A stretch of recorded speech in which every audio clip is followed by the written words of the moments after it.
In August 2009, an event shocked the family of 27-year-old Rachel Beats, a former kindergarten teacher who lived in the northern suburbs of Melbourne, Australia. The girl vanished without a trace, triggering a high-profile investigation that exposed the true face of the law enforcement system.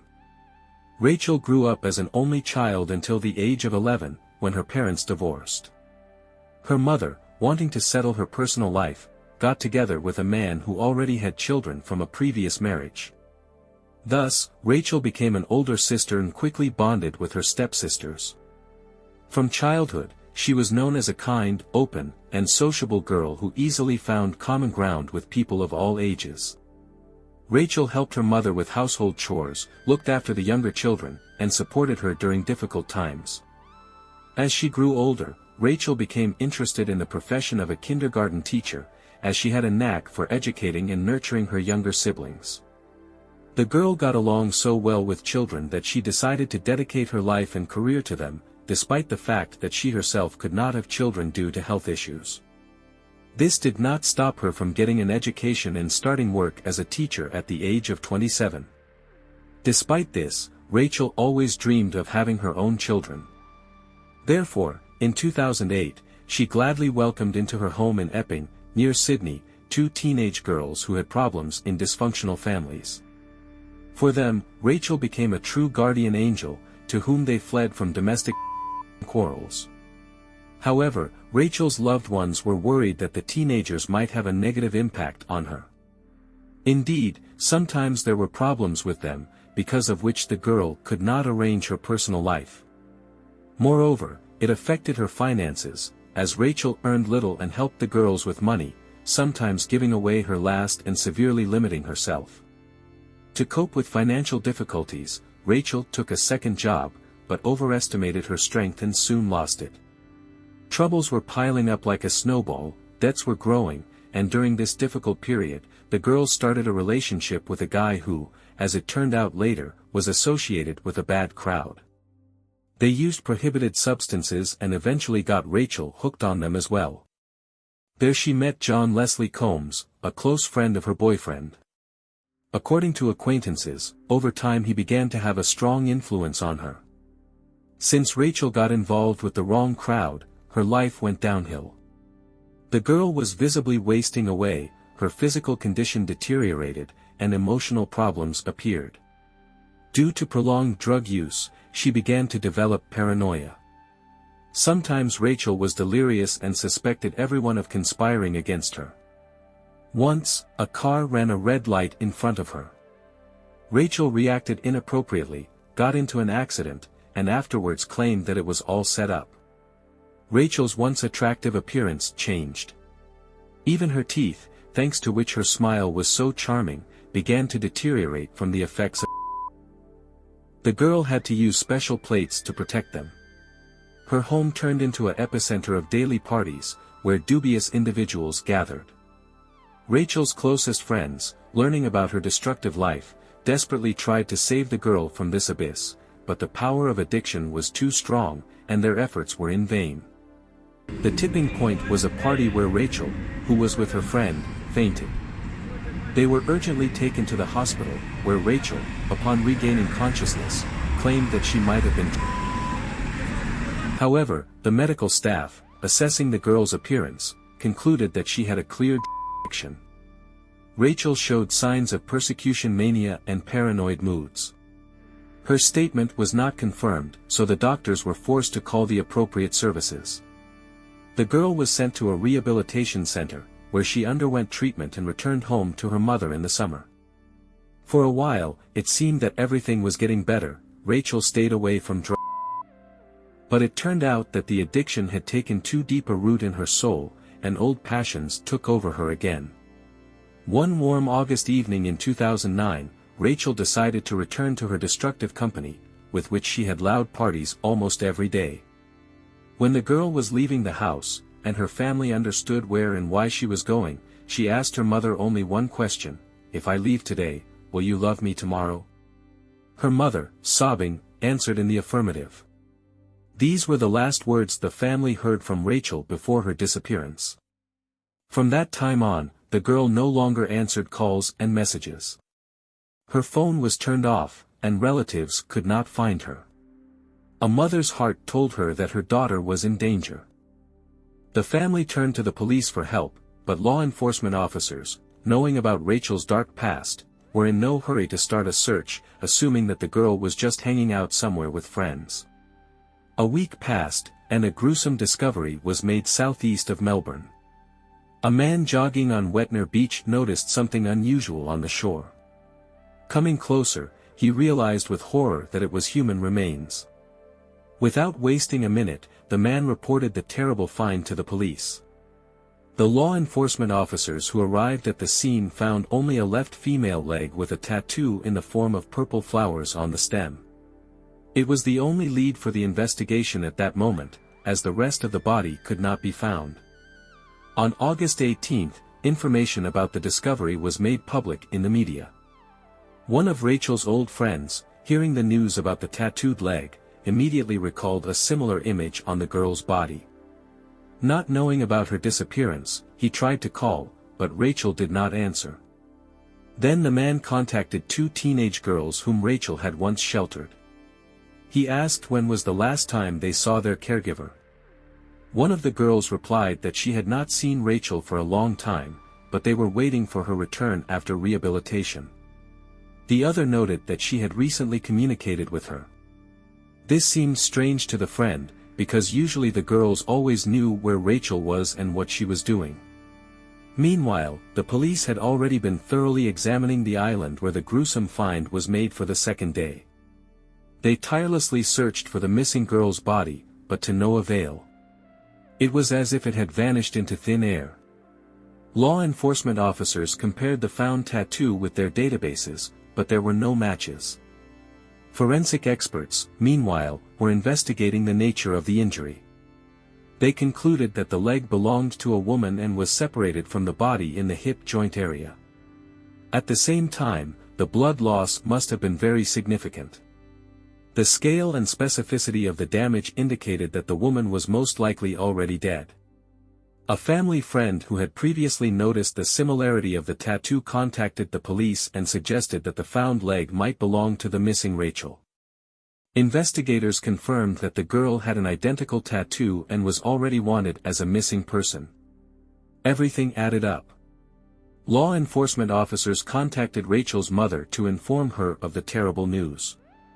A DNA examination confirmed the worst fears. Later, on a neighboring island, other body parts were found, and 3 weeks later, fishermen pulled a second leg out of the sea. Although the body of the deceased could not be found in its entirety, the discovered fragments were sufficient for identification. They all belonged to the missing Rachel. Law enforcement officers made every effort to identify the owner of the found limb. They meticulously compared the tattoo with available databases, but no similarities could be found. Meanwhile, forensic experts took up a thorough study of the injury. They came to an unequivocal conclusion: the leg belonged to a woman and was separated from the body in the hip joint area. The nature and extent of the damage indicated that the blood loss was extremely severe, and the chances of finding the victim alive were negligible. Later, a friend of Rachel's family contacted the police, suggesting that the found limb might belong to the missing girl. His hunch was confirmed. Investigators discovered that the tattoo on the leg perfectly matched the one Rachel had. At that time, the girl was already listed as a missing person. All the facts pointed to the worst. When law enforcement officers contacted Rachel's mother to inform her of the terrible news, the results of the DNA examination finally dispelled the last doubts. Soon, on a neighboring island, not far from the site of the first find, other fragments of a human body were discovered. And 3 weeks later, a second leg got entangled in the nets of local fishermen. Unfortunately, it was not possible to find the body of the deceased in its entirety, but the discovered parts were sufficient for identification. They all belonged to the missing Rachel. Detectives began communicating with the relatives and friends of the deceased, trying to find out the circumstances of her death and find those responsible. All those questioned noted that recently Rachel had been associating with rather unpleasant characters. But the greatest concern was caused by 54-year-old John Combs, an aggressive and dangerous man who had recently been released from prison. It was under his pernicious influence that the girl fell. Rachel's relatives did not rule out his involvement in her disappearance.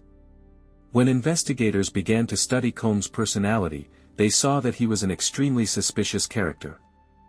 Detectives obtained a warrant to search the house where Rachel lived, and immediately came across an interesting find: numerous diaries in which the victim wrote down the names, surnames and telephone numbers of her acquaintances.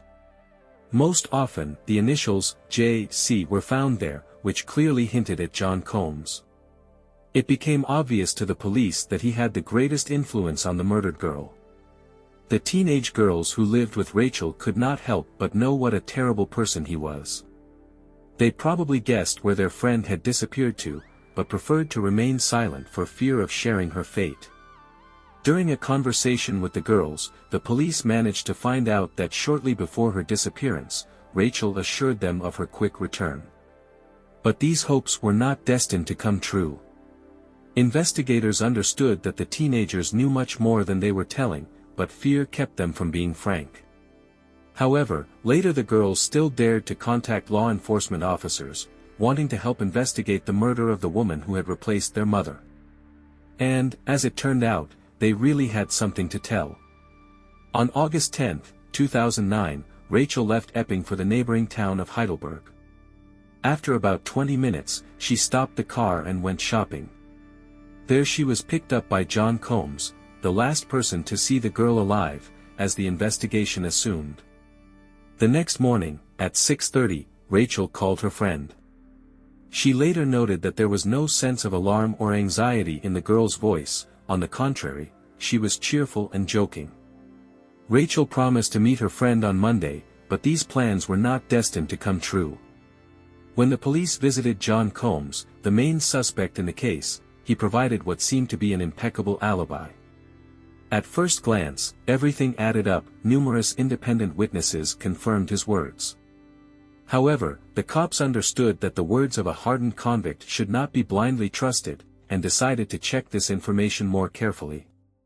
During the investigation, detectives managed to track the geolocation of the suspect's mobile phone. This data exposed Combs' lies and provided the investigation with sufficient material to bring charges. Convinced of the man's involvement in Rachel's disappearance, law enforcement officers arrested him. It was a coordinated arrest. In addition to the leader of the criminal group, several of his accomplices were also put behind bars. Investigators hoped to hear their version of the events leading up to Rachel's mysterious disappearance. Combs began cooperating with justice from the first minutes after his detention, as soon as he was put in a police car. He confessed to killing the girl because she mocked him, provoking an outburst of aggression. However, these words were of little value without concrete facts and evidence. The suspect said that he and the victim went to the island, near the place where her severed leg was later found. There, a quarrel broke out between them. Rachel demanded money from Combs, claiming that he had slept with her teenage girls. Enraged by such accusations, John decided that Rachel deserved to die. He stabbed her in the chest and then strangled her. During the interrogation, the man described in detail how he took the body home and cold-bloodedly dismembered it in the bathroom, like a piece of meat from a store. With gruesome details, he recounted how he separated the limbs from the torso, skillfully cutting the tendons. Combs admitted that he cut out the tattoo from the victim's skin, chopped off her breasts, and then threw the mutilated remains from the pier into the water. Even more horror was added to this story by the testimony of Nicole Godfrey, an acquaintance of the killer. She was present during the bloody massacre that took place in the bathroom. According to her, at the height of this monstrous bacchanalia, Combs invited her to look at his work. However, law enforcement officers were in no hurry to blindly trust the words of the detainee, because it was still unclear at what exact moment the victim's death occurred.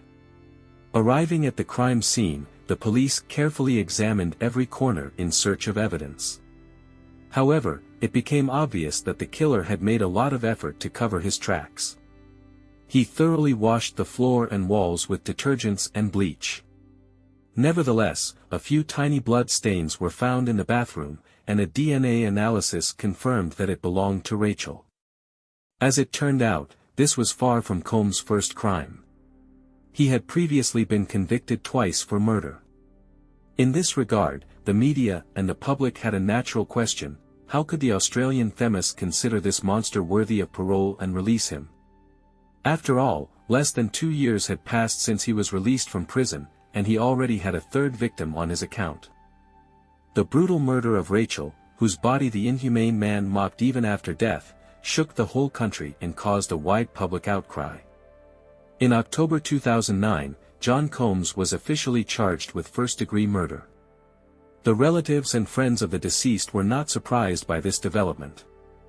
They had repeatedly warned the girl that a relationship with this man would not lead to anything good, but she could not overcome the destructive addiction. In court, the case turned out to be extremely confusing. The defense clung to every inconsistency, of which, fortunately for Combs, there were many. The defendant and his lawyers tried in every possible way to confuse the investigation. For example, John accused Rachel herself of allegedly using teenage girls, selling them for money. But both witnesses in court refuted these unfounded statements, defending the honor of the deceased. The trial dragged on until 2011. All this time, the accused gave absurd interviews left and right, as if enjoying the public attention. The media picked up his every remark, inflating this local story to the scale of a national tragedy. Only on August 26, 2011, the court finally passed a verdict in this high-profile case. John Leslie Combs was found guilty of premeditated murder and sentenced to life imprisonment without the right to parole. When he was being led out of the courtroom, the victims' relatives had to watch as the hardened criminal, openly mocking their grief, defiantly made obscene gestures with his hands. His entire insolent appearance eloquently testified to the complete absence of remorse or even a hint of a pang of conscience. The first day of summer 2011 will forever remain in the Waller family's memory as the day that drastically changed their lives. Jackie called her sister, Cheryl, saying she was going to pick up the kids from her ex-husband Clay, and would return home right after. But Jackie never came back, and she didn't even call her sister back. Cheryl, overcome with anxiety, tried unsuccessfully to reach her. The worst thoughts were creeping into her mind. So around 7 in the evening, she got behind the wheel and headed to the police station. There she made a shocking statement. Cheryl insisted that Clay Waller was her sister's killer. Such a statement stunned all the police officers. After all, Jackie had spoken to her sister just a few hours ago, and there was no reason to raise an alarm or think she was in danger. However, Cheryl's intuition didn't fail her. Her sister was indeed in a terrible situation. What happened to Jackie, and why was Cheryl convinced that her husband had killed her sister even before Jackie was officially declared missing? Jackie was an incredibly kind, sweet, and caring girl. When she met Clay, sparks flew between them immediately. He had speech problems, which often made him the target of mockery. In such situations, Clay felt awkward. But Jackie was different from others. Not only did she not laugh at him, but she always defended her beloved and wouldn't let anyone insult him. That's who Jackie was. She always stood up for the weak, fought against injustice, and helped everyone who needed it. The couple started dating. Their romance developed rapidly, and soon Jackie and Clay got married. At that time, both were around 30, and they dreamed of having a big family. The couple bought a small house in St. Genevieve, Missouri. Jackie lovingly set up their family nest. The woman's career was on the rise, which couldn't be said about her husband. His life was filled with constant failures. Clay couldn't hold down any job for long. So the entire financial burden fell on Jackie's shoulders. The woman dreamed of having children, but there were problems with that. Then she decided to try in vitro fertilization. When she found out about her pregnancy, Jackie was on cloud 9. And when it turned out she was carrying triplets, her joy knew no bounds. The couple had 2 girls, Avery and Addison, and a boy, Maddox. It wasn't easy for the woman to care for 3 babies at once. But she didn't complain and continued to handle everything on her own. Jackie didn't count on help from her husband, who seemed completely uninterested in the children. At that time, Clay got a job at the sheriff's office to provide for the family while his wife was busy with the babies. But he didn't last long there. The man was fired after a year. Only Jackie's parents and sister helped with the children so the woman could occasionally rest. And after Clay's dismissal, she devoted more time to work to support the entire family. Even after the babies were born, Clay didn't change his old habits and showed no interest in either family or work.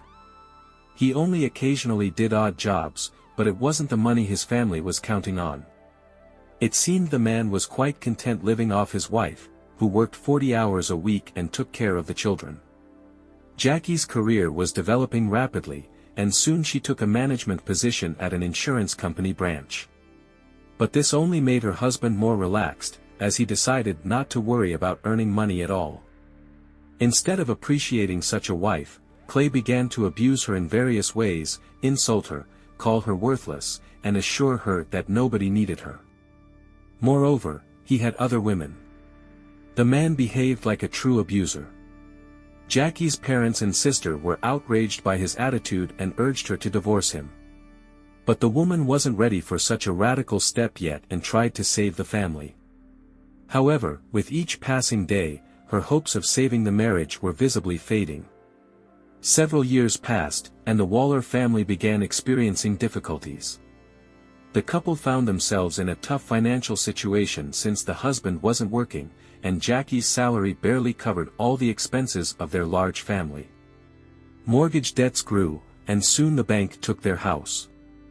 The woman decided to use this situation and moved in with her sister, while her husband went to stay with a friend. By that time, the children had grown a little older. Jackie made a difficult but necessary decision to divorce, as she was convinced that she and the children deserved a better life. She discussed this with her husband.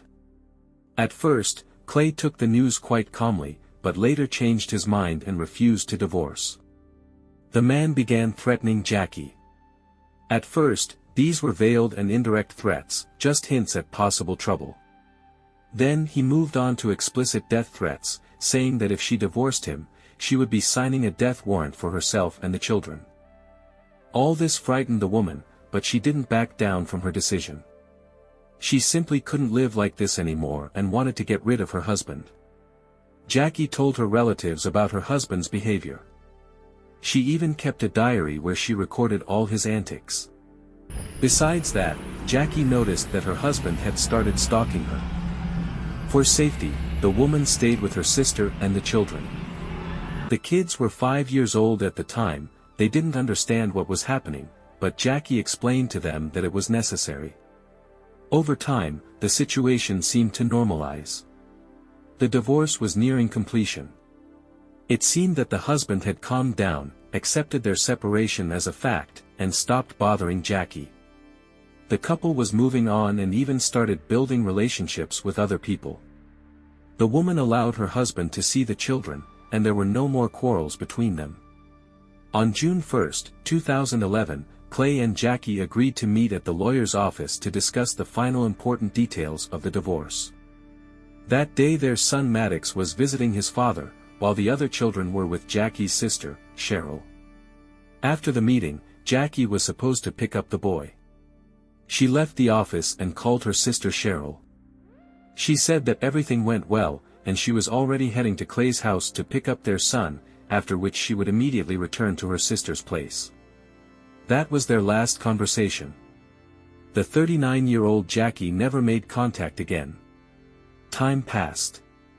Her sister felt anxious and started calling Jackie, but she didn't answer. Then the woman tried to call Clay, but he wasn't picking up either. Cheryl suspected that Clay might have done something to Jackie. She wrote him a message: "If I don't hear from Jackie within 5 minutes, I'm going to the police." The man called back immediately and asked what had happened. Cheryl replied that she was sure he knew exactly what this was about. But Clay insisted he didn't know where Jackie was and promised to tell her to call Cheryl when he saw her. Cheryl didn't believe the man. She took her sister's children to their parents and went to the police herself. The detectives treated her statement about Clay's involvement in her sister's disappearance with caution but didn't send the woman home to wait for 24 hours to pass. They immediately took on the case and decided to contact the ex-husband in search of clues about Jackie's whereabouts. When they called him, the police were surprised to learn that Clay was hundreds of miles away from the city where Jackie disappeared. The man had gone to the lake with his new girlfriend and son Maddox. Clay reported that he and Jackie had lunch together, after which they met at the lawyer's office to discuss some aspects of the divorce. Then, according to him, they went to his house together to continue their conversation on this topic. During their chat, he briefly went to the store, and when he returned, he saw that Jackie's car was gone. The man assumed she had left. Clay also noted that their son Maddox was with his new girlfriend at that time, about which his ex-wife was well informed and wasn't worried about the child. So, according to Clay's version, Jackie came to his place not for their son, but purely for conversation. However, his words sounded extremely implausible. After all, Jackie had clearly told her sister Cheryl that she was going to Clay specifically to pick up their son, not to discuss anything. Besides, she would hardly have calmly accepted that her son was so far away with some other woman. In such a situation, Jackie would definitely have been angry with her ex-husband. So Cheryl didn't believe this story at all. The woman convinced the investigators that Clay was hiding something and the situation was indeed serious. Jackie's missing car was reported, and an extensive search began. Within a few hours, Jackie's Honda Pilot was found on the interstate highway with a flat tire. But this wasn't a coincidence. It turned out that someone had deliberately punctured the tire, and it all looked staged. The car was unlocked and empty, with several blood spots found on the back seat, but there were no clues about the missing woman's whereabouts. The situation seemed even more alarming. It appeared that the woman had been attacked and kidnapped. The search for Jackie focused on this area. Besides police officers, rescuers, K-9 units with dogs, and the missing woman's relatives, many volunteers responded to the family's call and came from all around the county. The heat outside was unbearable, but this didn't stop people willing to help.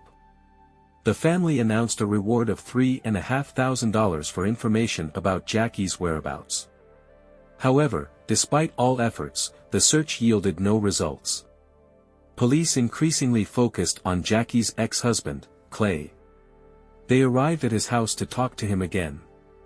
The man repeated the same story. When investigators asked for permission to inspect his house and car, he firmly refused and immediately hired a lawyer to protect his rights. For days after Jackie's disappearance, Clay left not just a voice message but addressed her in a crying voice, "Hello, darling. It's Sunday, you disappeared on Wednesday. Please, if you got this message, call me back. I don't know where you are, and I miss you very much. I beg you, call." Later, detectives managed to obtain a search warrant and returned to Clay's house for a thorough inspection. When checking the car, they found spots that looked like blood. Forensics took blood samples and sent them for testing, but the analysis showed it was fish blood.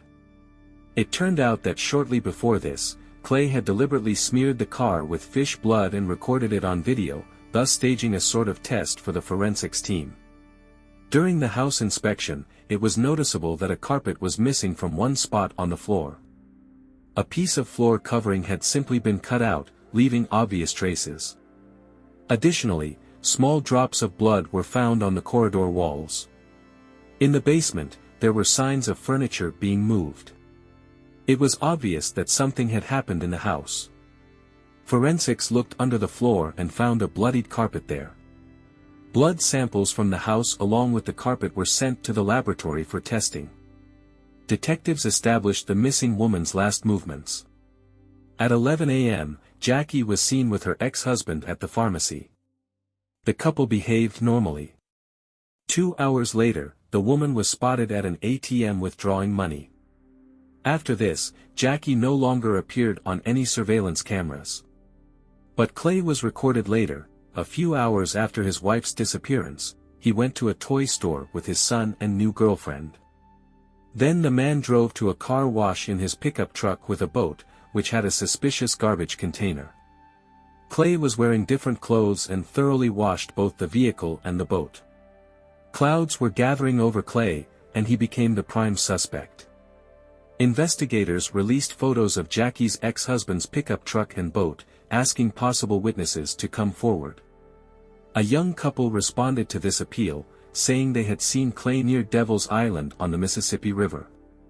Detectives managed to confirm this information by checking the suspect's phone billing data. So the police focused their search efforts on that area. They conducted another extensive search but found nothing there. The territory was huge. Still, law enforcement felt that the solution to the mystery of the woman's disappearance was somewhere nearby. Meanwhile, test results came back showing that the blood drops in Clay's house belonged to the missing Jackie. The police were convinced the woman was already dead. Detectives called the man in for questioning, trying to convince him to confess to the murder. But he categorically denied any involvement. Clay insisted these were old blood stains from a kitchen accident. Eventually, investigators didn't have enough evidence to arrest the suspect and charge him. So they released the man but continued to monitor him and conduct the investigation. Clay, who had once worked as a deputy sheriff, perfectly understood that the police were keeping an eye on him. So he played cat and mouse with them, deliberately driving to deserted places and wastelands to confuse the investigation. While the entire county was up in arms, participating in the search for the missing mother of three, Clay continued to mock and laugh at people.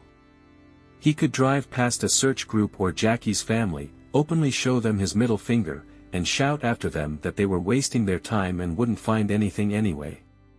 Clay's brazen behavior only increased suspicions about him and raised more questions.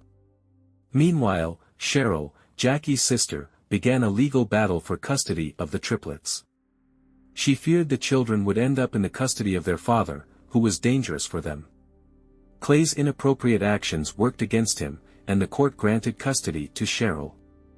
This threw the man off balance, and he started threatening to harm his ex-wife's sister, including making threats on social media. The woman documented these threats and went to the police. Detectives took advantage of the opportunity and arrested Clay, almost 5 months after Jackie's disappearance. He was charged with making death threats, which he admitted to. However, the man was no longer as brazen as before. He claimed he wrote these messages in a fit of anger and despair over losing custody of his beloved children and had no intention of harming Cheryl. Clay considered himself a victim in this situation. Besides investigating the incident with the threats to the sister, police discovered that Clay had other charges against him. These included stealing $50,000 from his previous employer and stalking someone.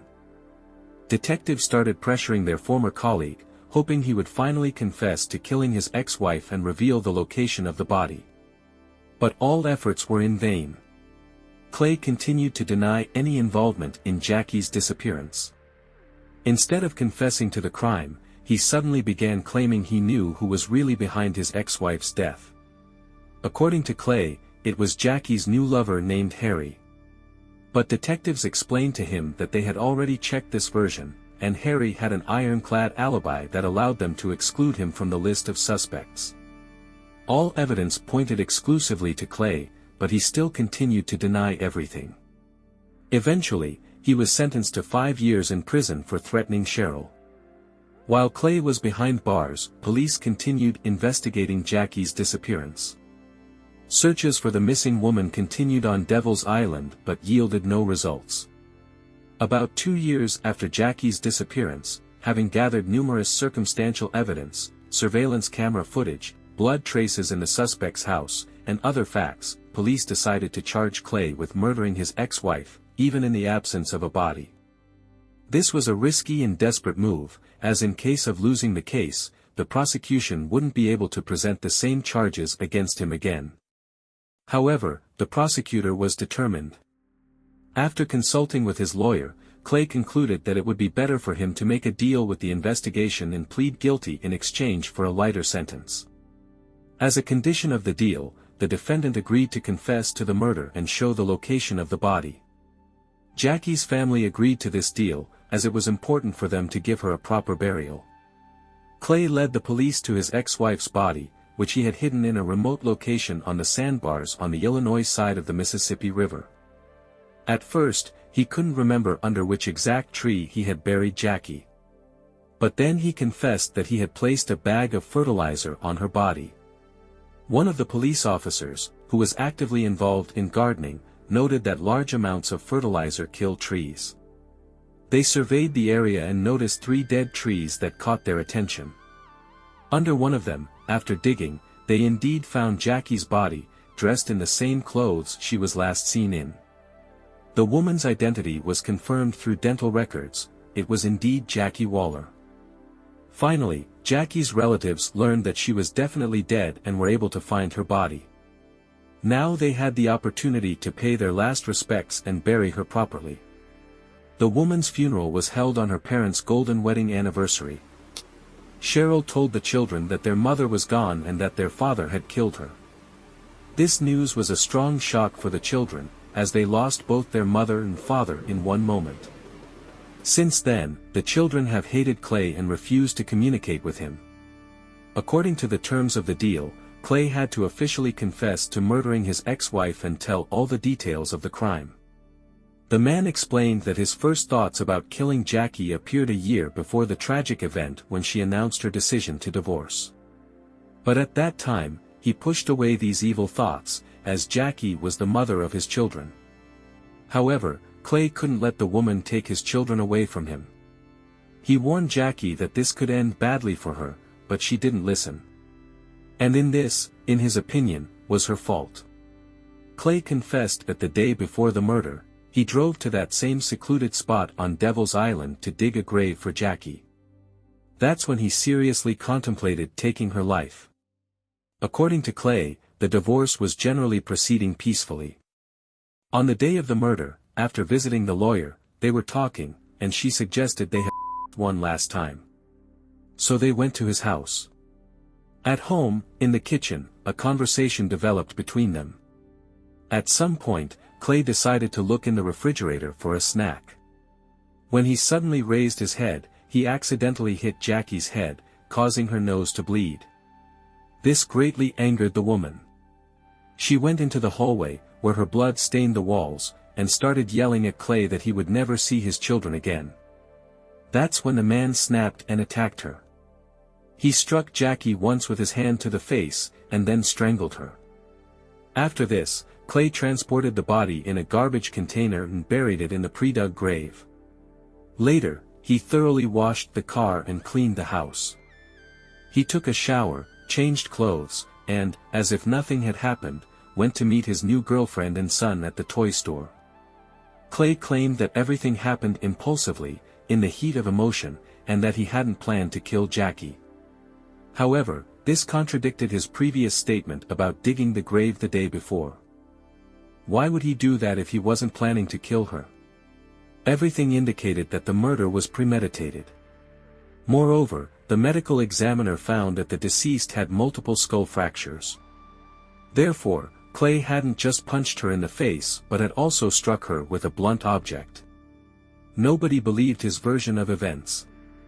Clay, who still showed no remorse for killing his ex-wife, was already celebrating victory and was pleased that he only received 20 years in prison for second-degree murder. Moreover, he could get out early. But it turned out that the prosecutor had kept an ace up his sleeve for Clay. Through his testimony about the grave, the man had dug his own hole. The grave was dug in Illinois territory, and that's where the body was hidden. But the actual murder took place in Missouri.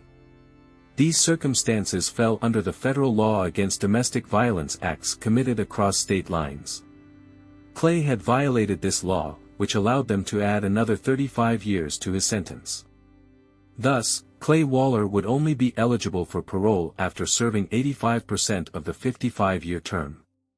As it turned out, Clay didn't even know about the existence of such a law and couldn't imagine the consequences his confession would bring. But the defendant's suffering didn't end there. Clay's action added cynicism to this story. He wrote a book with a detailed description of Jackie's murder to profit from this tragedy. All these years after Jackie's death, her sister Cheryl and her husband continue to raise the children as their own. Jackie's elderly parents helped them with this. The children have grown up and maintain a bright memory of their mom as the best person in the world, who will forever remain in their hearts.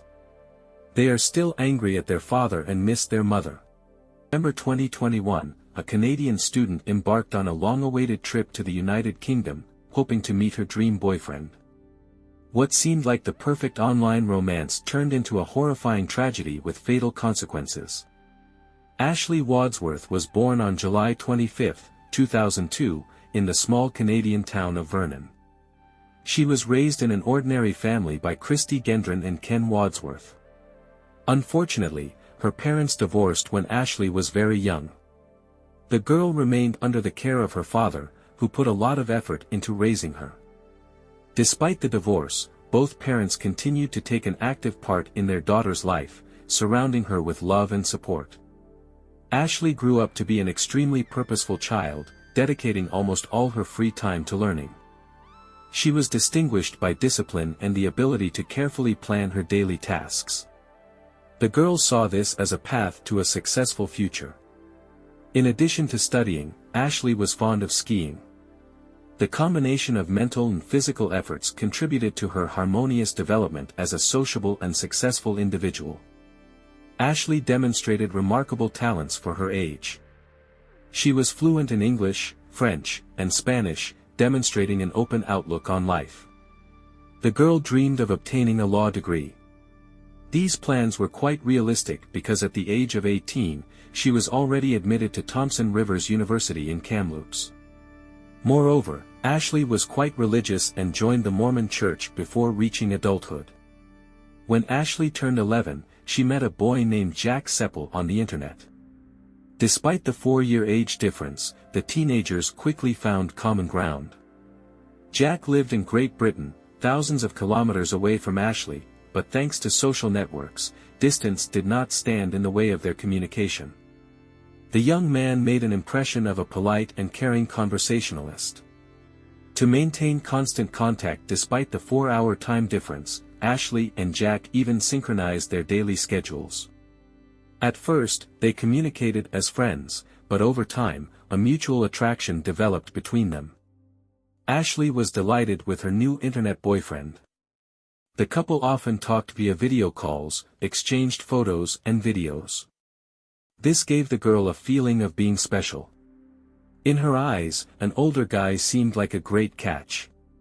Jack spared no effort in demonstrating his affection for Ashley. He often sent her gifts by mail and gave the impression of a reliable partner. The young man constantly invited Ashley to come visit him, even promising to marry her. Their relationship seemed to have reached an incredible depth. Jack enthusiastically talked about their happy future together. And Ashley believed these promises.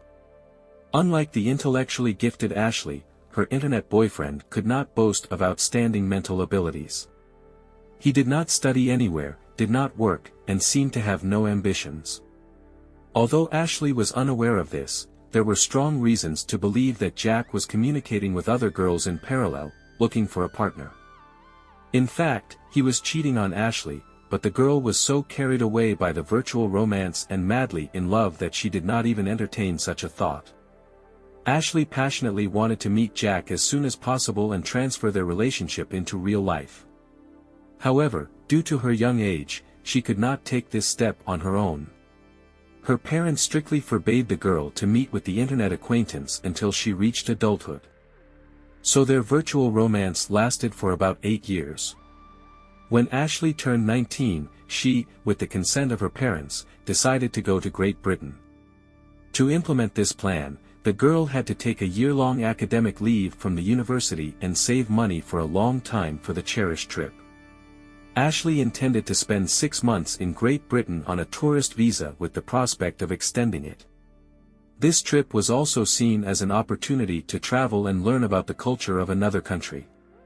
However, it would be reckless to immediately embark on such a long journey.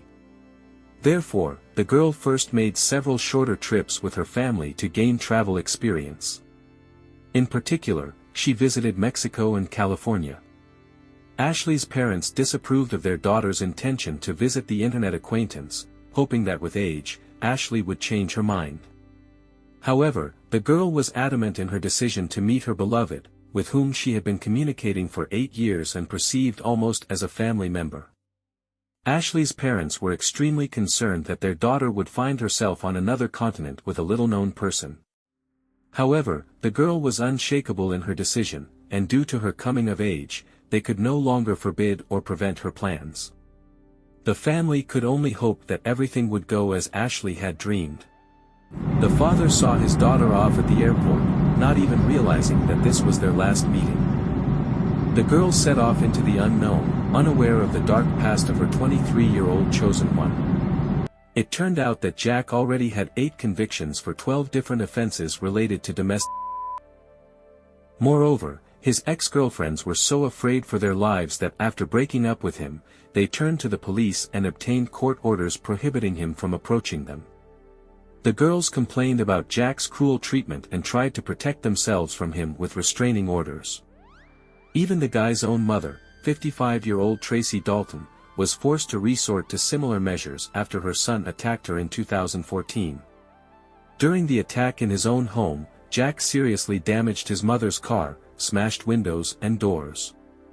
For this, he received a suspended sentence. The court forbade him from approaching his mother and her property for 5 years. However, in 2018, Jack violated this order and was sent to a juvenile detention center for 8 weeks. Since then, he faced the threat of real 5-year imprisonment in case of repeated violation of the established restrictions. Interestingly, Jack never conflicted with men, his victims were always women.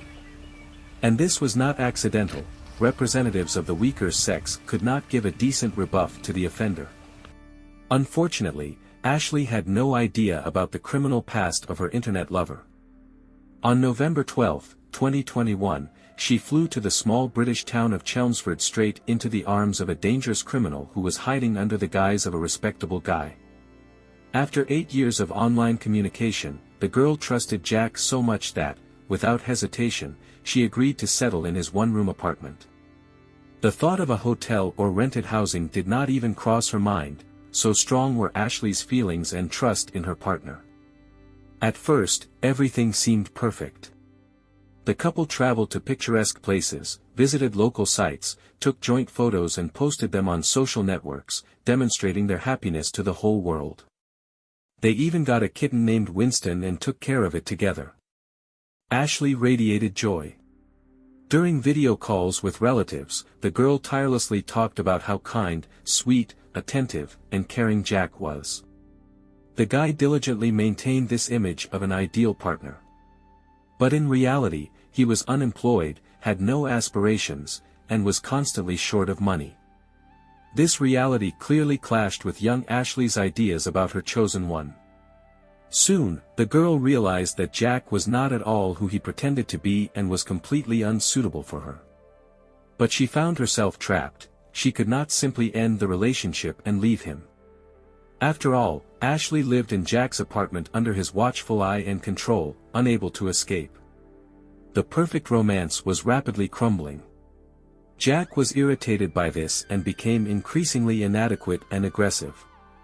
At Christmas, his mental state sharply deteriorated due to an overdose of medication. Ashley called an ambulance, and the guy was taken to a psychiatric hospital, where he was diagnosed with narcissistic and paranoid personality disorders. Upon returning from the clinic, Jack began using his diagnosis to manipulate his girlfriend. He played on pity, provoking more and more frequent quarrels. Ashley even sent recordings of these conflicts to her friends. That's how much her roommate's behavior scared her. Her friends advised the girl to get away from this unbalanced guy as soon as possible. But it was not that simple. Jack changed the passwords to Ashley's social media accounts and messengers, cutting her off from communication with her loved ones. He constantly monitored her correspondence, hacking all means of communication. Ashley's close friends were shocked and they found out that Jack had once hit her on the head. However, the girl decided to forgive him for this incident, partly because she was under the complete control of a mentally unstable despot. With each passing day, the situation only worsened. Realizing the futility of this toxic relationship, Ashley secretly began collecting evidence of their conflicts on her phone. In addition to audio recordings of quarrels, she regularly photographed the traces of beatings, numerous bruises that Jack left on her body. When the girl was ready to leave him, the manipulator resorted to blackmail, staging a suicide attempt. Thanks to his total control over his partner, he managed to keep her with him once again. Their relationship was rapidly plummeting into the abyss, and it was unlikely that a bright future awaited them. On February 1, 2022, one of Jack Seppel's neighbors heard a girl screaming through the wall. Upon entering the corridor, he saw a crying Ashley standing on the doorstep of the apartment. She told him that her boyfriend had cruelly abused their kitten by throwing the animal against the wall. The girl was in shock because she had never encountered such cruelty in her life. According to Ashley, after torturing the kitten, Jack attacked her and smashed her phone. The reason for this outburst of rage was an absolutely trivial thing. The guy caught his girlfriend scrolling through a news feed on her phone, where she accidentally came across a photo of a naked girl. He accused Ashley of being depraved and began taking out his anger on her. Jack flatly refused to listen to any excuses and seemed to have simply lost his mind out of jealousy for no reason. The frightened girl managed to tell the neighbors what had happened and admitted that she feared for her life due to her partner's unexpected bouts of aggression. However, when the residents of the house offered to talk to Jack, Ashley begged them not to call the police so as not to create unnecessary problems for the guy. The neighbors agreed and simply had an educational talk with the young man, which seemed to calm him down a bit. Jack assured that he would not harm anyone else, and his behavior was a regrettable mistake. But in reality, this turned out to be another manipulation on his part. After these events, Ashley informed her family that she had finally decided to return home. She was tired of the unhealthy relationship and her chosen one's constant outbursts of anger. The family was incredibly happy to hear this news because they understood that their girl had found herself in an extremely dangerous situation. The grandmother immediately booked a plane ticket to Canada for Ashley for February 3, 2022. Unfortunately, the girl did not live to see that day. Around noon on February 2, 2022, two of Ashley's new friends from the Mormon Church in Britain received a message from her about serious problems. The girl asked to be picked up and provided the address where she was. She sent this message from hacked accounts, signing with her own name, since Jack controlled all her online profiles. However, none of her friends could respond promptly to the call for help because they were at a church service. When a few hours later they finally became available, they received another message, this time from Ashley's main account. It said that the girl was fine. This seemed extremely strange to her friends. Although the message was sent from Ashley's number, it did not correspond to her usual manner of communication at all, which could not but arouse reasonable suspicions. After all, her friends knew that Ashley was planning to escape from the domestic tyrant and was on the brink of despair. That is why they decided to personally check if she was really okay. Arriving at the specified address, the friends found themselves near Jack's apartment. No one responded to the knocking on the door, although footsteps could be heard from inside. After a short consultation, Ashley's friends decided to contact the police so that law enforcement officers could check on the girl.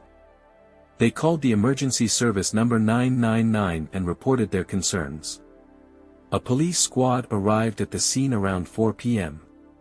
The officers tried to negotiate with the owner of the dwelling to voluntarily open the doors, but to no avail. At 4:13 p.m., the police were forced to break down the doors. Upon entering the bedroom, they saw Jack Seppel, and next to him on the bed lay Ashley's mutilated body. The girl had become a victim of a brutal knife attack, experts counted dozens of stab wounds on her body. The crime scene resembled a bloody massacre. The police immediately called for an ambulance, but the paramedics could no longer help, the girl showed no signs of life. At 4:38 p.m., she was officially pronounced dead. Forensic experts established that in addition to multiple knife wounds, the killer had also strangled his victim. However, the direct cause of death was still the knife blows. There were at least 90 of them in total. Traces found on the victim's wrists indicated that she had desperately tried to defend herself from the attacker, fighting for her life until the very end. The vast majority of the blows fell on the chest area, which led to damage to almost all of Ashley's vital organs, including the heart, lungs, and liver. This fact pointed to the killer's deliberate intention to take the girl's life, and not just to inflict bodily harm. In addition to fresh injuries, numerous bruises of varying degrees of prescription were found on the victim's body. Apparently, the girl was regularly and methodically abused.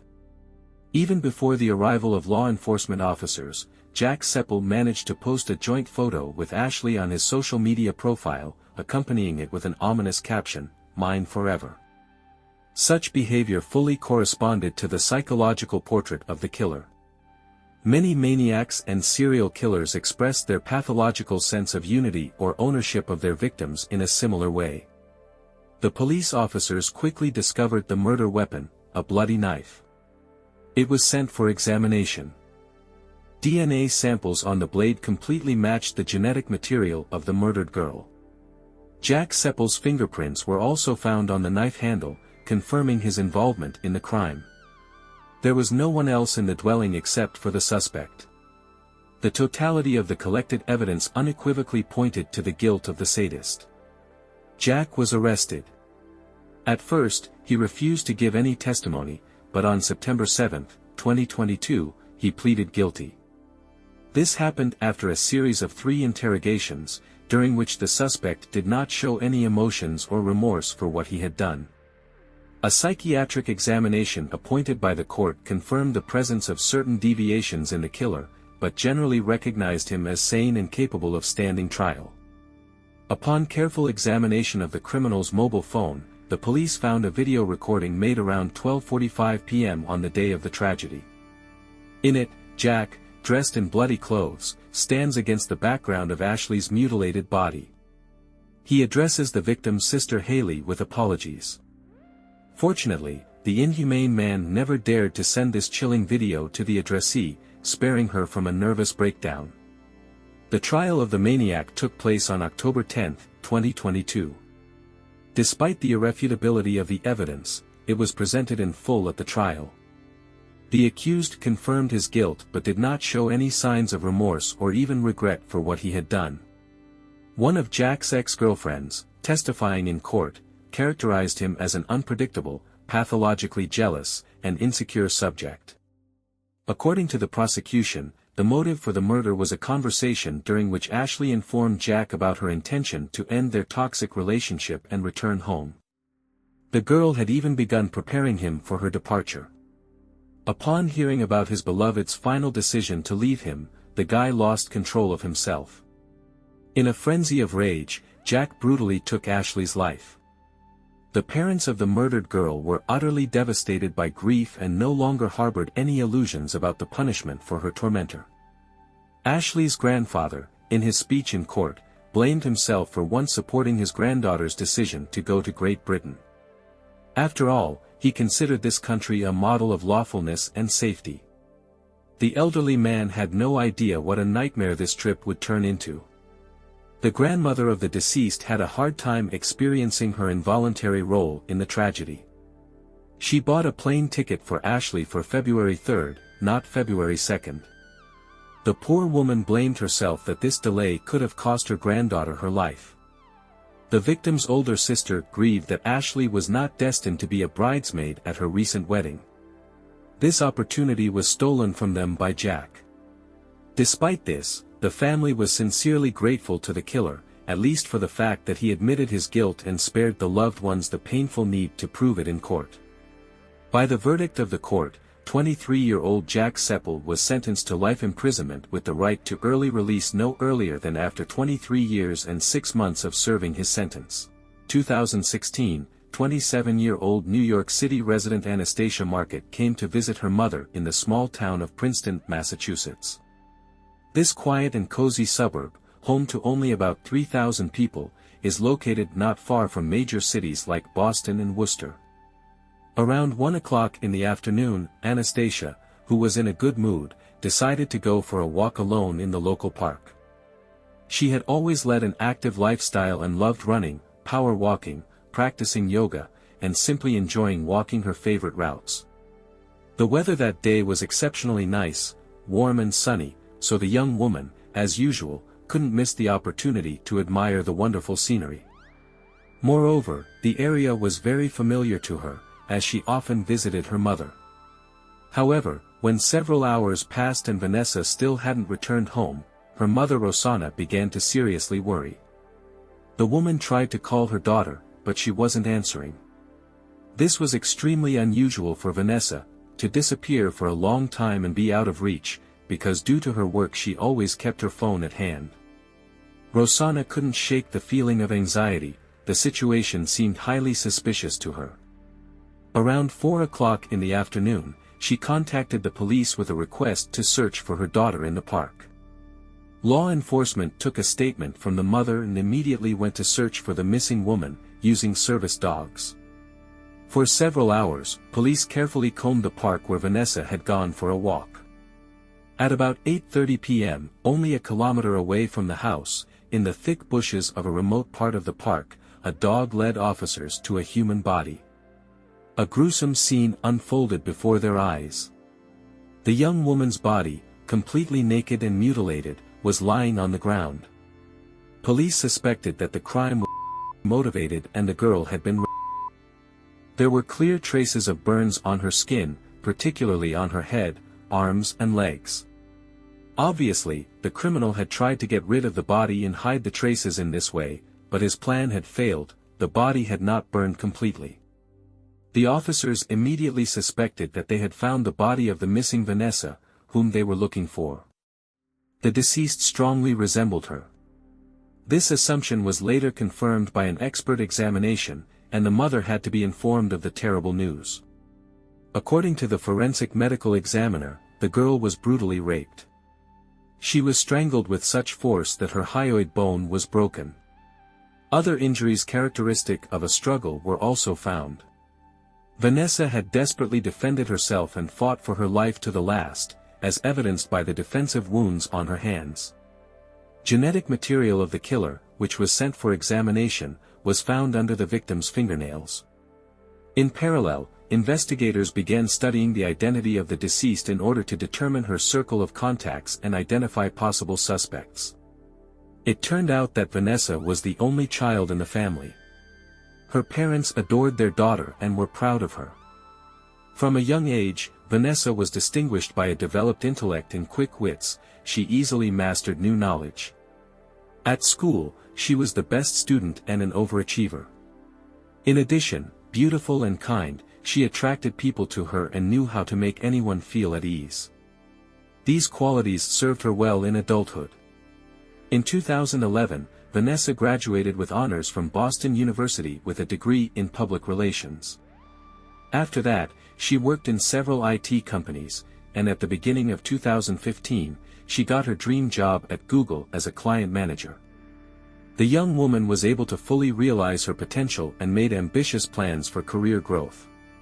Vanessa successfully fulfilled her duties, and brilliant prospects opened up before her. She sincerely loved her work and saw great opportunities in it. But, unfortunately, the girl's life was tragically cut short in the prime of her life, when she was only 27. At first, detectives did not rule out that Vanessa's murder might be related to the murder of Karina Vetrano, which took place in New York a few days before the attack on Vanessa. Karina was also alone in the park during her daily jog when she was attacked. However, the course of the investigation showed that a connection between these two crimes was unlikely. The distance between the cities was too great, and the nature of the injuries on the bodies of the dead girls differed significantly. Soon, the attacker on Karina was found and arrested. It was also proven that he had never been to Princeton. Detectives suspected that in a Vanessa murder case, they should look for someone from the local residents or a person who often visited this area, possibly in connection with work nearby. In any case, it had to be a man who was well acquainted with the surrounding area, but at the same time did not stand out in any special way. Police made every effort to find eyewitnesses to the attack or any recordings from video surveillance cameras near the crime scene. After all, everything happened in broad daylight on a Sunday, in a fairly crowded place. That day, the park was filled with vacationers who came there with their entire families. But all attempts were in vain, none of the park visitors saw or heard anything. And, as luck would have it, there were no cameras installed nearby. Then investigators decided to seek help from the public by involving the media. This appeal sparked an extraordinary response. The police phones were literally ringing off the hook from calls from concerned citizens who shared their versions and guesses. A lot of time had to be spent checking all this information, although for the most part it turned out to be useless. However, there were also important leads. For example, one of the drivers reported that he had seen a dark SUV with an open hood not far from the place where Vanessa's body was found. Next to the vehicle was a man whose behavior seemed extremely suspicious to the witness. He was clearly nervous, looking for something under the hood, and constantly looking around. The driver even managed to give a fairly detailed description of this guy. According to him, it was a Latino man of athletic build, medium height, with a shaved head or very short hair. He looked about 30 years old. The eyewitness suggested that he had seen the same vehicle earlier, and it seemed as if it was following Vanessa.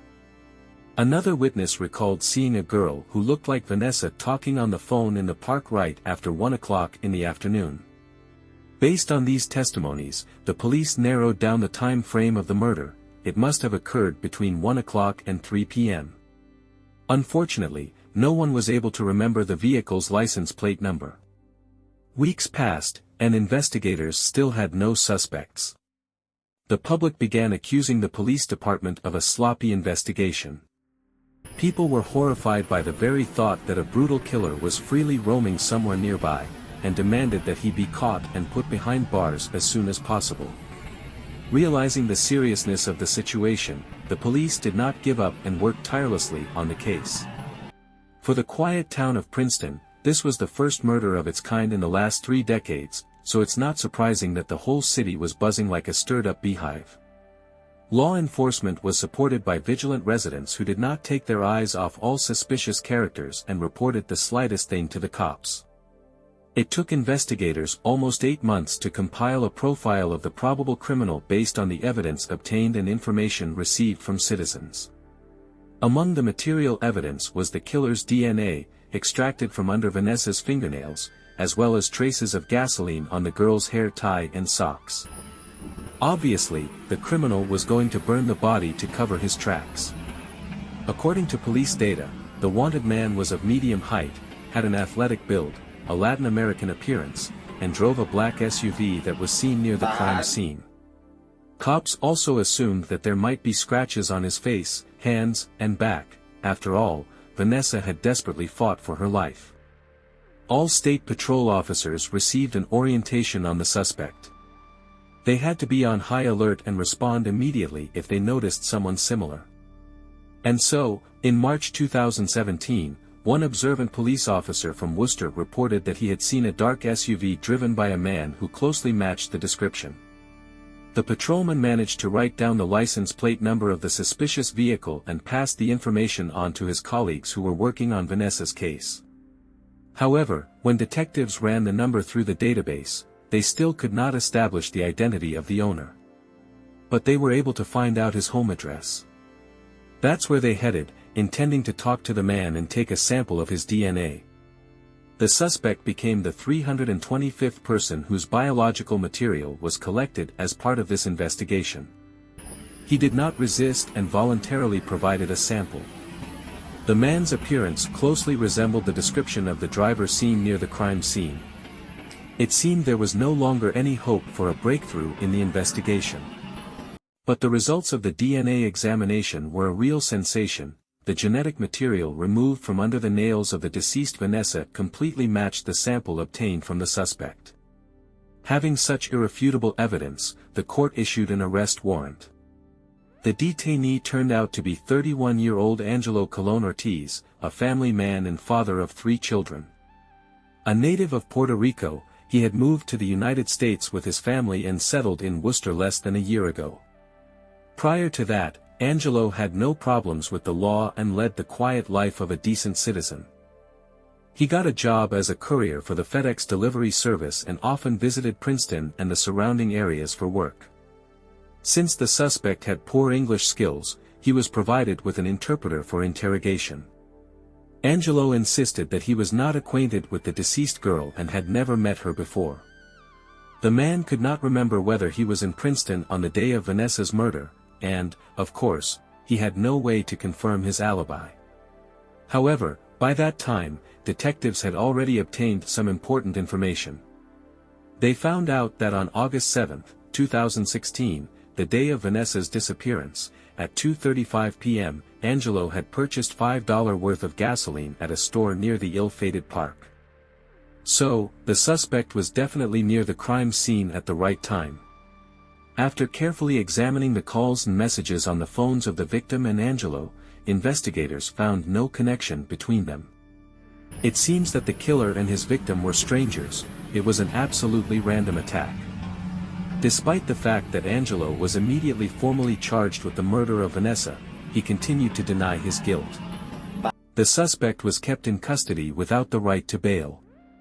The prosecution argued that Angelo had ambushed the girl at a moment when she was alone on the trail and attacked her from the bushes. The man forcibly tore the phone out of her hands and then brutally beat her. The petite Vanessa desperately resisted, but she had almost no chance against an adult man of athletic build. The autopsy showed that the girl suffered numerous injuries: strangulation, fracture of the hyoid bone, blunt force trauma to the head, nose, torso, upper extremities. Traces of burns were also found on the body. The immediate cause of death was asphyxia due to strangulation. During the court session, the prosecutor delivered a moving speech dedicated to the problem of women's safety on the streets. He emphasized that the attack occurred in broad daylight, in a crowded place. Vanessa had every right to feel protected while walking in the park. But the brutal criminal decided otherwise. At the cost of incredible efforts, in an unequal battle, the girl managed to wrest from her fate the most valuable evidence, the genetic material of her own killer. She paid with her life, but thanks to her courage, this atrocity did not go unpunished. However, the defendant's lawyer continued to insist on his client's innocence. He claimed that due to his poor knowledge of English, Angelo did not fully understand what he was signing when he consented to the DNA samples being taken. Allegedly, the form was translated into Spanish with errors, so the suspect did not realize that he had the right to refuse. On this basis, the defense petitioned to exclude from the case file the main evidence of the prosecution, Angelo's biological samples obtained by the state police in March 2017.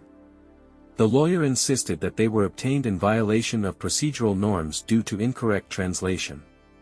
Disputes about the legality of obtaining DNA samples and the accuracy of the translation of documents lasted for more than one day.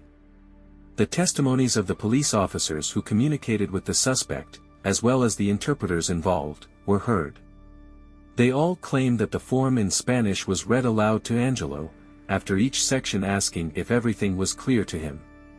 In response, the man either gave an affirmative answer or nodded his head. Having weighed all the facts, the judge rejected the lawyer's motion.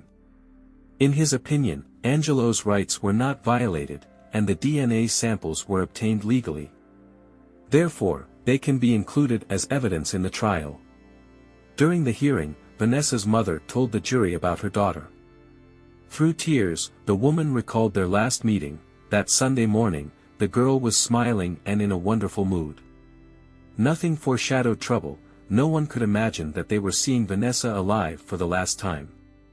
The mother had no apprehensions. Her daughter had simply gone for a walk in the park, as she often did on weekends. A crowded place, broad daylight, what could happen? The grief-stricken woman told those present about the emptiness and unbearable pain of loss, about the burden she had to bear during the investigation and trial. She will never again see her daughter achieve new heights in her career, she will not share the joys of her personal life with her. She will not help Vanessa try on her wedding dress, she will not hug her grandchildren, because the girl was the only child in the family. The mother will grow old in loneliness, because who will take care of her? Her husband died shortly before the trial, unable to bear the grief. Through tears, the woman told the jurors that she would never forget or forgive what this monster had done. The wound in her heart will never heal. At first, the defendant denied his guilt in every possible way. But faced with irrefutable evidence and after consulting with his lawyer, he still decided to make a deal with the investigation and pleaded guilty. Obviously, Angelo hoped in this way to mitigate his sentence. However, the answer to the main questions, what pushed him to this terrible crime and how it all happened, was never heard. Thanks to the plea deal with the prosecutor's office, the charge of against Angelo was dropped. After deliberation, the jury found him guilty of second-degree murder and robbery. In October 2022, Angelo was sentenced to life imprisonment for murder with the right to parole after 25 years, plus 20 years in prison for robbery. The terms were to be served consecutively, one after the other. Thus, the convict will be able to apply for early release only after serving at least 45 years. The grief-stricken mother readily agreed to such a deal. She wanted to avoid a long and exhausting process during which she would have to listen again and again to the horrifying details of the last minutes of her child's life. The woman only dreamed of one thing, for the nightmare to finally end. Upon hearing the sentence, she expressed hope that the prison doors would close behind the killer forever and he would never again be able to harm anyone. The tragedy inspired Vanessa's mother to dedicate the rest of her life to the fight against violence. In 2017, together with a group of like-minded people, the woman founded a charitable organization named after her deceased daughter. The foundation conducts educational campaigns, organizes seminars and self-defense courses for women, and holds runs in Vanessa's memory. The news of Angelo's arrest came as a real shock to his wife. She had no idea that all these years she had been living under the same roof with a real monster who had raped and brutally killed a young girl, and then returned home to their 3 children. The woman still cannot believe that her beloved, an exemplary family man and caring father, turned out to be such a murderous pervert. Immediately after Angelo's arrest, his wife filed for divorce. She completely severed all contact with her former husband. The woman does not want the children to know anything about their father and his terrible crime. Let him remain dead to them forever, it will be better that way. October 14, 2014, 32-year-old Elizabeth Sullivan disappeared from her home. The woman lived with her husband, 29-year-old former Navy sailor Matthew Sullivan, and their 2 young daughters in a 3-story house in San Diego, California, USA. Elizabeth and Matthew met in Virginia, where Elizabeth grew up and Matthew was stationed for service. The young people immediately took a liking to each other and started a romantic relationship. Their romance was very tumultuous. They were happy together and things were heading towards marriage. Finally, Matthew proposed to Elizabeth and they got married in 2010. When Matthew was transferred to San Diego for service, they moved there and bought this house. Soon Elizabeth found out she was pregnant. It was joyful news for both of them. After the girls were born, Matthew took leave and began helping Elizabeth care for their daughters. Later, they had a second daughter. The Sullivan family seemed close-knit and happy from the outside, so Elizabeth's disappearance came like a bolt from the blue. The day before her disappearance on October 13, Elizabeth was seen near the house. That day, the woman sent several text messages to her family and friends, and even spoke with them on the phone during the day, but by evening the situation changed dramatically. Elizabeth called a friend in her hometown of Virginia, then abruptly hung up. After that, the woman simply stopped answering calls and messages. Her phone was turned off. This was quite unusual for a woman who was always in touch. The next day, her husband Matthew called 911 emergency services to report her missing. He also mentioned some strange circumstances surrounding his wife's disappearance. According to him, Elizabeth withdrew all the money from their bank account, made a mess in their house, and vanished. But it turned out that Matthew was far from the first to report Elizabeth missing. Her close friend was the first to do so when, after numerous attempts, she could not get in touch with Elizabeth, and her husband also did not answer the phone. The friend contacted Elizabeth's parents, who also expressed concern about her disappearance. Then, on the morning of October 14, the friend and relatives called 911. Police began searching for the young mother of 2 children. The woman was declared wanted with a $1,000 reward for information leading to her return home. Elizabeth's parents flew to San Diego to participate in the search for their missing daughter. Elizabeth's family did not believe that she could leave, abandon her beloved children whom she adored, and not inform anyone. Her close friend also did not believe this version voiced by the husband. They feared that something had happened to her. The behavior of the missing woman's husband immediately seemed strange to both Elizabeth's loved ones and detectives. The man could not properly explain at what point his wife disappeared, and he had no alibi. His tears looked unnatural, and the version about her running away sounded completely implausible. All of Elizabeth's belongings remained at home, so how could she have run away without documents, clothes, and even without a car? Volunteer squads, family, and friends of the missing woman participated in the search, in addition to the police. But the husband did not participate in the search. He explained his absence at the search events by saying that he was sitting with the children. The eldest was 4 years old at the time, the youngest was 2. Although the relatives of the missing woman offered to help him with this. But he did not want to accept any help, and even refused to distribute flyers with a photo of his wife. Matthew became the prime suspect in his wife's disappearance, because usually partners are involved in such cases, and given his inexplicable behavior in ignoring the search for his wife, suspicions against him only intensified. Detectives began to study the relationships within the Sullivan couple in more detail. They interviewed all the people close to the couple and learned some interesting things. It turned out that the couple often quarreled, and recently lived like a cat and a dog on different floors of the house, and Elizabeth tried to intersect less with her husband. Elizabeth filed for divorce, and the divorce proceedings were in full swing. The husband was against the divorce, but the wife could no longer tolerate his aggressive behavior and attitude towards herself and the children. Elizabeth even sought help from 911 emergency services 6 months ago.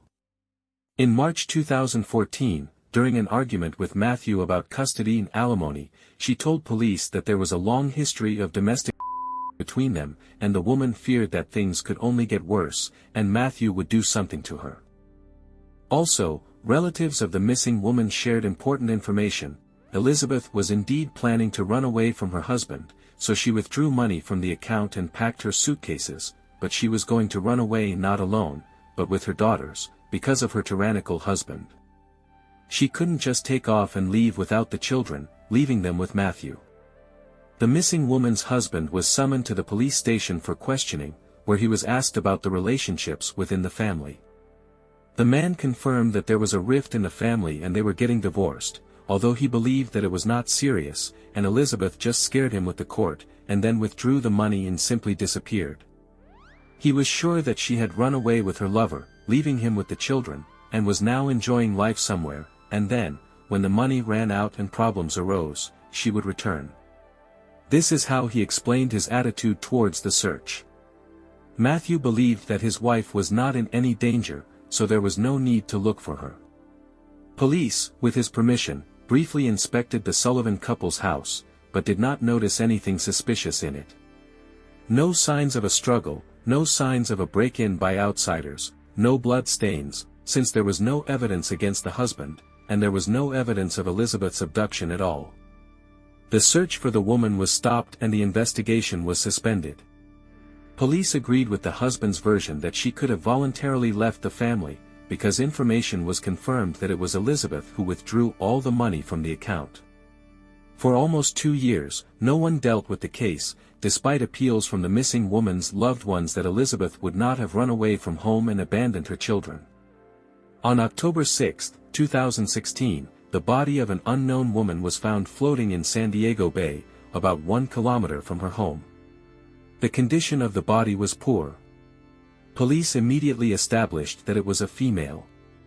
They pulled up all the records of missing persons in the area and conducted an examination. It turned out that it was Elizabeth's body. She was badly beaten and stabbed. The medical examiner determined that Elizabeth had not spent all 2 years in the water. She was dumped into the reservoir relatively recently. Obviously, the body had been stored elsewhere before. It appeared that she had been in a frozen state for a long time, and then she was thrown into the water when they decided to get rid of the body, but did not think that the body would float up and could be found. Now, the case of Elizabeth's disappearance was lifted from the archives and reclassified as a murder investigation. No physical evidence could be found on the body. The water had perfectly cleansed any traces that might have remained on it. The first suspect in the murder again became her husband Matthew, but he categorically denied having anything to do with the crime. Matthew suggested that she had been killed by the lover she had run away with. Elizabeth got into some trouble with a large sum of money, maybe she was robbed or killed to get rid of an unwanted witness. But the nature of the crime suggested the opposite. Numerous stab wounds were found on her body, her ribs were broken from the force of the blows, and her nose and jaw were also broken. The attack was extremely fierce, indicating the personal nature of the murder, probably out of revenge or jealousy. Robbers would have just shot her, and here some personal motive was evident. As it turned out, Matthew had recently moved with Elizabeth's children and his new girlfriend, who had given birth to his child, to Maryland. By a strange coincidence, the body ended up in the reservoir at this time. Detectives believed that this was not an accident. Apparently Matthew decided to get rid of the body during the move, which is why both of these events coincided. It took investigators another 1.5 years to gather physical evidence of her husband's involvement. Finally, a warrant was issued for his arrest in another state. It turned out that Matthew had already managed to move again during this time. It seemed that he was not just frequently changing his place of residence, he was trying to hide from police pursuit. The man was arrested near his new home in Wilmington, Delaware on January 31, 2018, and then extradited to San Diego. There he was charged with first-degree murder of his wife. Police believed that the murder occurred on the evening or night of October 13 to 14, 2014. Matthew found out that Elizabeth had withdrawn money from their bank account, and also found out about her new romance and assumed that she was going to run away from him. He discovered that his wife had already packed her things and those of their 2 daughters, and this infuriated him. An argument erupted between the spouses, which led to the tragedy. Probably, when loved ones tried to call Elizabeth, she was being beaten to death in the bedroom, while the children were in the next room. Matthew did not admit his guilt and claimed that he did not participate in her death. It turned out that the police had not thoroughly inspected the house where Elizabeth lived at the time of her disappearance. In the attic of the house, in a secret place, a bloody knife was found with Matthew's fingerprints and DNA. The blood belonged to the deceased. Police searched the house after Elizabeth's body was found. And they found out that Matthew had moved out of it. Under the carpet in the bedroom, spots of Elizabeth's dried blood were found. So, the bedroom is the crime scene. And in the basement, a suspicious freezer was found, in which the murdered woman's body was probably located. Dogs trained to find the smell of a corpse led right to it. The chamber was empty at the time and thoroughly cleaned with cleaning agents.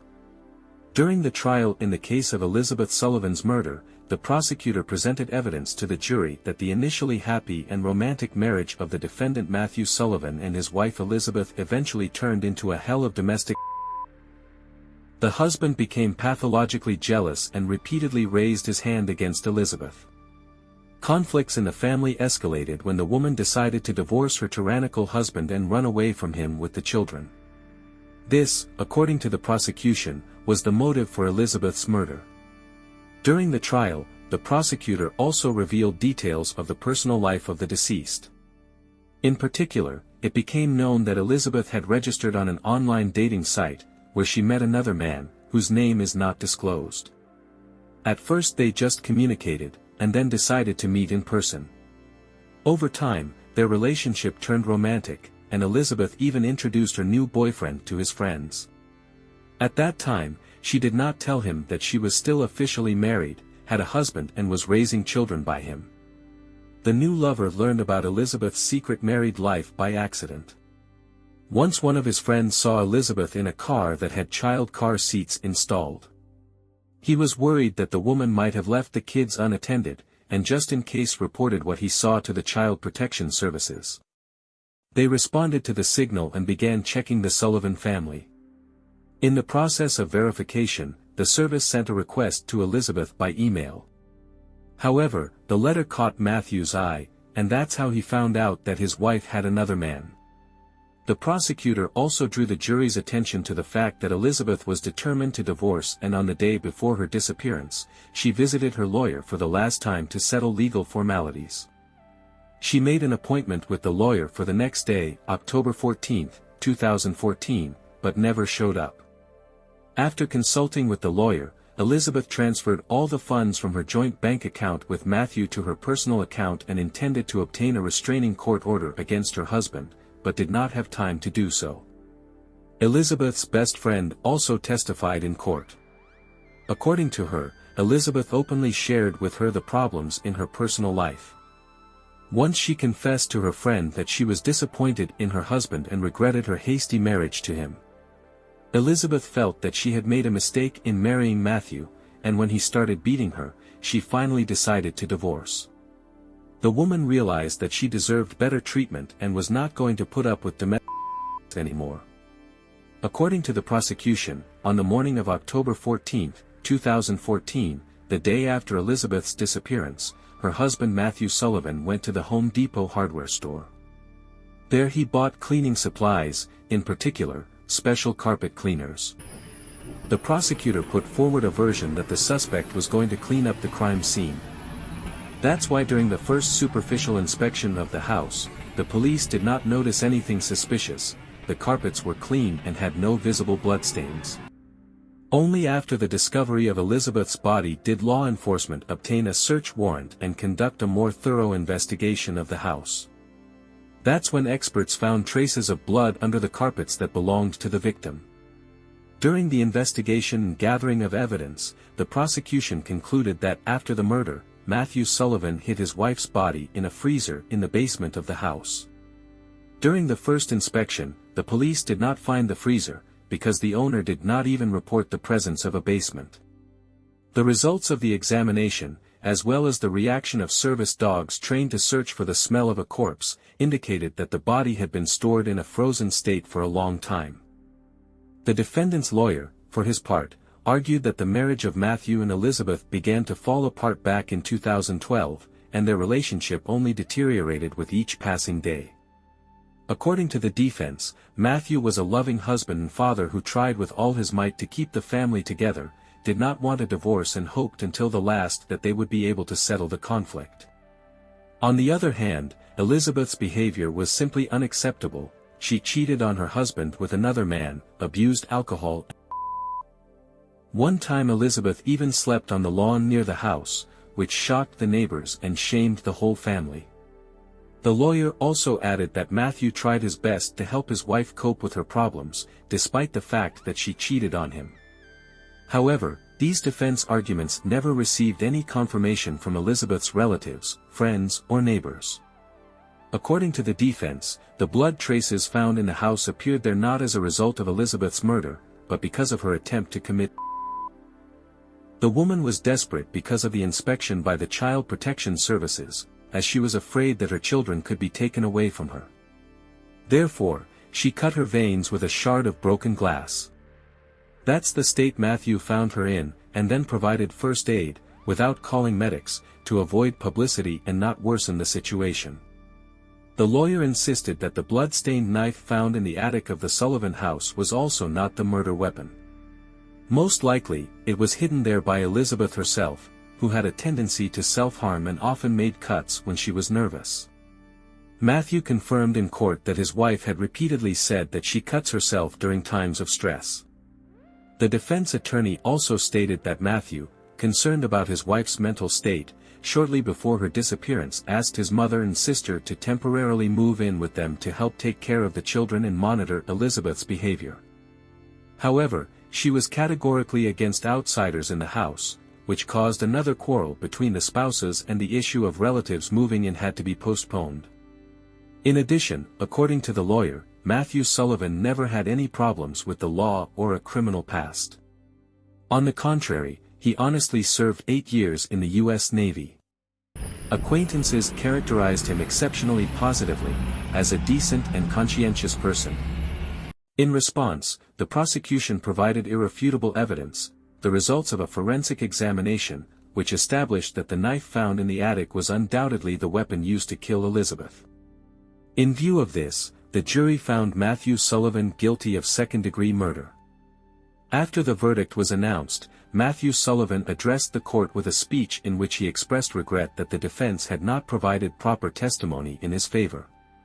He believed that if the witnesses had told the jury the whole truth, their decision would have been completely different. The prosecution insisted on life imprisonment for the defendant due to the lack of sincere remorse on his part. Moreover, during the trial, instead of admitting his guilt, Matthew Sullivan tried to smear and defame his late wife with unfounded accusations. The court agreed with the arguments of the prosecution. In his closing remarks, the judge noted, "The verdict of the jury and the evidence presented during the trial unequivocally indicate that Matthew Sullivan brutally killed Elizabeth, thoroughly cleaned up the crime scene, and for years hid his wife's body in a freezer. He almost managed to avoid responsibility for this terrible act. If it were not for the attempt to get rid of Elizabeth's body by throwing it into the reservoir, he probably would have remained at large forever." In March 2021, the San Diego Supreme Court sentenced Matthew Sullivan to life in prison with the right to apply for early release no earlier than 16 years later. I look forward to hearing your thoughts in the comments. Don't forget to subscribe to the channel and hit the like button. Until next time, friends.